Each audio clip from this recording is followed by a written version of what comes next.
Bonjour les amis, nouvelle vidéo aujourd'hui pour parler d'Emmanuel Macron et de son discours aux armées.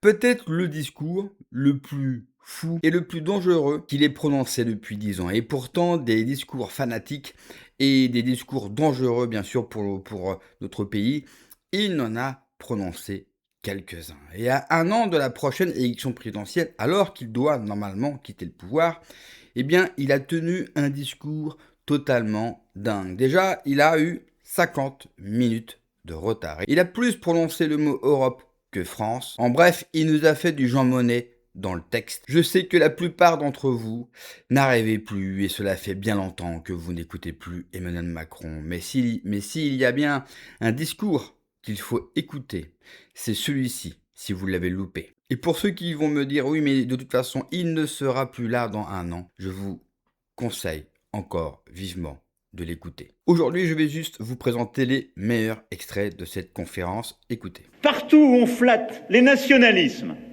en France ou ailleurs, on se trompe sur l'histoire qui est la nôtre. Le patriotisme, oui, le nationalisme, jamais. Et au moment où l'Europe se réarme, penser qu'accumuler chacun séparément des capacités et le sens de l'histoire, c'est une absurdité. Nous devons bâtir en Européens et garder nos spécificités propres, nos modes de décision, nos forces d'intervention, notre crédibilité. Mais ne faisons pas bégayer l'histoire. Il nous faut aussi reconnaître que dans les drones, les intercepteurs, les missiles ou les munitions, nous ne produisons pas assez vite. Vraiment, je pense que dans l'histoire et à l'avenir, le cas de Macron sera un cas clinique et sera utilisé pour comprendre réellement notre époque. Car Emmanuel Macron, qu'on l'aime ou qu'on l'aime pas, eh bien, il incarne à lui-même la symbiose totale de notre époque, c'est-à-dire tout ce qui ne va pas.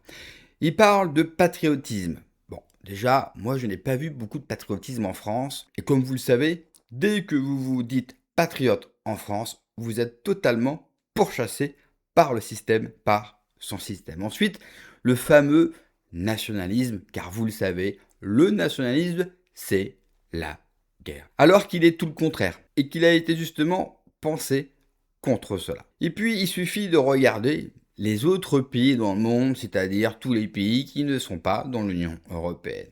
La Chine, Japon, Corée du Sud, États-Unis, pour ne citer que, ils mêlent à la fois patriotisme et nationalisme. J'irai même plus loin, je pense que dissocier les deux est une erreur et que c'est quelque chose qui est très français, très européen. Ailleurs dans le monde, par exemple pour un japonais, se dire patriote équivaut à dire nationaliste. Pour eux, ces deux notions sont la même chose. Et pour un japonais, c'est impensable, j'ai bien dit impensable, d'être patriote et ne pas être dans le même temps nationaliste. C'est impensable pour la plupart des pays et des nations dans le monde, hormis les Européens. Et que ce discours sert, comme toujours, à saper, à détruire, à faire disparaître notre identité. Et vous l'avez entendu également, il parle de défense européenne. Le but, c'est vraiment d'avoir l'Europe fédérale. Alors qu'à chaque fois que nous avons voulu coopérer avec d'autres pays européens pour faire des armes, à chaque fois, c'est un fiasco. À chaque fois, en plus, c'est la France qui en paye le prix parce que ses technologies, son savoir-faire, son génie sont volés par ses voisins parce que ses voisins sont nuls. Il n'y a pas d'équivalent à l'industrie d'armement français en Europe. Et de toute façon, tous nos voisins, dès qu'ils le peuvent, achètent américain. Encore une fois, quand Macron sera parti, il faudra tout reconstruire, mais surtout qu'on fabrique nos armes tout seul. Et heureusement que Dassault en France, heureusement que le PDG de Dassault, et on doit vraiment saluer son courage, car cet homme se dresse seul, bien sûr à la tête de son entreprise, contre le gouvernement français et contre l'Europe. Et si aujourd'hui nous n'avons pas encore tout perdu d'un point de vue de l'armement, eh bien c'est grâce à cet homme. Un jour, il faudra lui remettre une médaille, voire mieux, lui construire une statue. Maintenant, écoutez une autre partie de son discours, peut-être la plus grave, mais surtout on doit vraiment retenir ce qui a été dit. Là aussi, en quelques années, nous aurons bâti des capacités nouvelles en Europe et orchestré un réveil stratégique. L'Europe est en train de devenir une puissance, s'appuyant sur les États qui la constituent, respectueuse de leurs décisions souveraines, mais assumant de se défendre et d'agir unis. Une Europe qui ne sera pas celle des nationalismes qui l'ont longtemps consumée, mais qui, en conjuguant les patriotismes de leurs membres, en agissant unis, nous rend tous plus forts. Le message que nous envoyons au monde est le suivant. Oui, la paix est notre but. Oui, nous chérissons la liberté et le droit. Et oui, nous nous tenons prêts à combattre pour les défendre, toujours, et au prix du sang, s'il le faut. Au prix du sang, s'il le faut. Pourquoi prononce-t-il ces mots? Pourquoi les autres dirigeants, qu'ils soient allemands ou autres, prononcent exactement les mêmes paroles? Pour cela, il faut effectivement remonter aux heures les plus sombres de notre histoire. Intéressez-vous et revoyez, s'il vous plaît, les contestations ouvrières des années 30. La même chose en moins grand et en moins puissant, juste avant la Première Guerre mondiale.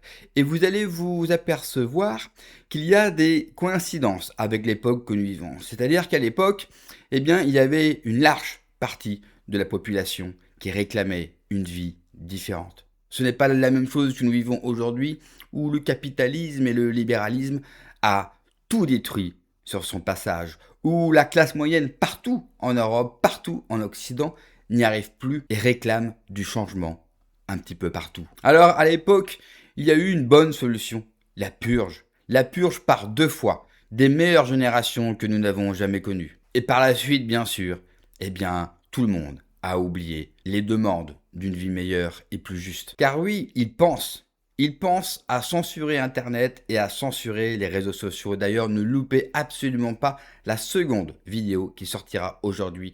Car une proposition de loi, non pas en Europe, mais au Parlement français, avec l'alliance de tous les partis, est en train d'être créée. Et cette fois-ci, croyez-moi, nous rentrons dans une nouvelle ère. Mais ils savent très bien que la censure d'Internet, sera compliquée et ça ne sera pas suffisant. Ce n'est pas ça qui fera oublier à tous les peuples en Europe qui sont exploités jusqu'à la mort. Alors oui, je le dis, je pense que l'Europe, que l'Union européenne, que les différents pays, que les différents élites en Europe rêvent d'une guerre. Non pas par adoration de la guerre, mais parce que c'est le meilleur moyen de vous purger, au nom bien sûr, comme il l'a dit, de la liberté et du droit. Dernier extrait du discours d'Emmanuel Macron. Tout ce qui a été fait depuis 10 ans nous a rendus plus forts. Mais soyons humbles, exigeants. Il nous reste beaucoup à faire. Alors aujourd'hui, à la veille de notre fête nationale, à l'occasion de laquelle la nation se rassemblera, place de la Concorde pour rendre hommage à ces soldats, je veux ici, en ce jour, vous redire ma détermination, ma reconnaissance et ma fierté d'être à vos côtés depuis 2017. C'est ma plus grande fierté.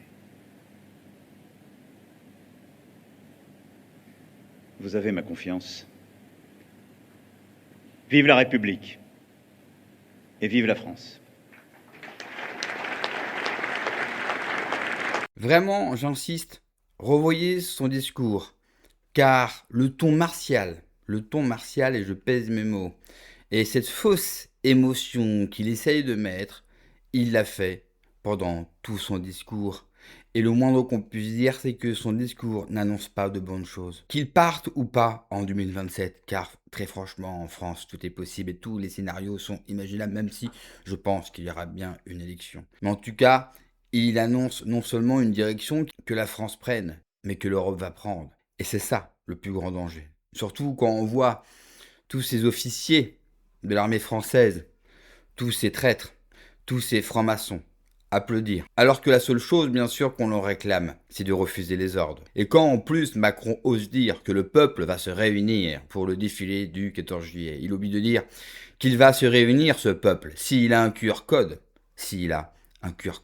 C'est-à-dire que la France, que les Français, pourront se réunir s'ils se soumettent, encore une fois, à sa majesté Emmanuel Macron. Et il ose dire à la fin, vive la République, mais la République est morte, la démocratie est morte. Nous assistons en direct à un coup d'État. Malheureusement, ce coup d'État n'a pas été fait par l'armée, comme à plusieurs reprises lors de l'histoire de France, mais un coup d'État total et peut-être définitif de nos élites qui veulent en finir avec nous et avec nos espérances. Merci d'avoir regardé la vidéo les amis, n'oubliez pas comme d'habitude de vous abonner, le pouce, le commentaire, le partage, le boost de la vidéo. Prenez soin de vous, que Dieu vous protège. Allez, ciao.